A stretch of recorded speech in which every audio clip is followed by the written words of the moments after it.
গ্রামের এক সাধারণ ছেলেটি, তার নাম অনিক। ছোটবেলা থেকেই ওর স্বপ্ন ছিল একজন ডাক্তার হওয়ার। বাবার ছোট্ট চা স্টল আর মায়ের সেলাইয়ের কাজেই সংসার কোনো মতে চলত। অর্থাভাবের কারণে স্কুলের ফি, বই কিনতে সবসময় কষ্ট হতো। সহপাঠীরা যখন নতুন পোশাকে স্কুলে যেত, অনিক তখন পুরনো জামা পরে ক্লাসে বসত। তবু ওর চোখে ছিল এক অদম্য জেদ, আমি একদিন ডাক্তার হব। ক্লাস 10-এর পরীক্ষার আগে অনিকের বাবা হঠাৎ অসুস্থ হয়ে পড়লেন। সংসারের বোঝা আরও ভারী হয়ে উঠল। অনিক দিনের বেলায় বাবার দোকানে চা বিক্রি করত আর রাতে পড়াশোনা চালিয়ে যেত। ঘুম পেত, শরীর ভেঙে যেত, কিন্তু স্বপ্ন ভাঙতে দেয়নি। অনেকেই বলতো এত কষ্টে ডাক্তার হওয়া সম্ভব নয়, কিন্তু অনেক বিশ্বাস করত অন্ধকার যত গভীর, ভোর তত কাছে। পরীক্ষার ফল বের হলো, অনেক প্রথম বিভাগে পাশ করলো।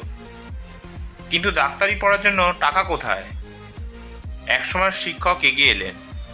গ্রামে একটি ফান্ড সংগ্রহ হলো। কিছু আত্মীয় স্বজন সাহায্য করলেন। টাকার ব্যবস্থা পুরোপুরি না হলেও অনেক নিজের টিউশনের টাকায় ভর্তি হলো মেডিকেল কলেজে। কলেজে এসে নতুন সংগ্রাম শুরু হলো। শহরের ছেলেমেয়েরা যখন আধুনিক সুযোগ সুবিধা নিয়ে পড়াশোনা করছিল, অনেককে হোস্টেলে প্রায় খালি পেটে দিন কাটাতে হতো।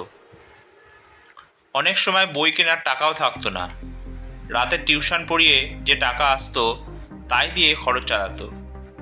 কষ্ট ছিল প্রচণ্ড, কিন্তু অনেক জানতো এই অন্ধকারের পরেই আসবে আলো। বছরের পর বছর লড়াই করে অবশেষে অনেক ডাক্তারি পড়া শেষ করলো। সেদিন গ্রামে ফিরে যখন সাদা কোট গায়ে দিল, চোখে জল চলে এলো মায়ের। যে ছেলে একসময় ভাঙা স্যান্ডেল পরে স্কুলে যেত, আজ সে গ্রামের গর্ব। অনেক শুধু নিজের স্বপ্নই পূরণ করলো না, নিজের গ্রামে একটি ছোট্ট হাসপাতাল তৈরি করলো। গরিব মানুষদের প্রায় বিনা খরচে চিকিৎসা দিতে শুরু করলো। মানুষ বলল, এই আলো আমাদের গ্রামের অন্ধকার দূর করেছে। এই গল্প থেকে আমরা এই শিক্ষাই পাই, জীবনে কষ্ট আসবেই, অন্ধকার নামবেই, কিন্তু যদি হাল ছেড়ে না দেওয়া যায়, তাহলে সেই অন্ধকারই একদিন ভোরের বার্তা নিয়ে আসবে। যত গভীর রাত তত কাছে ভোরের আলো। তাই মনে রাখবে, কষ্টের পরেই সুখের আলো। আজকের ভিডিওটি এই পর্যন্তই। গল্পটি ভালো লাগলে প্লিজ ভিডিওটি লাইক, শেয়ার আর চ্যানেলটি সাবস্ক্রাইব করতে ভুলবেন না। আবার নতুন গল্প নিয়ে আমি আপনাদের সামনে উপস্থিত হব। ধন্যবাদ।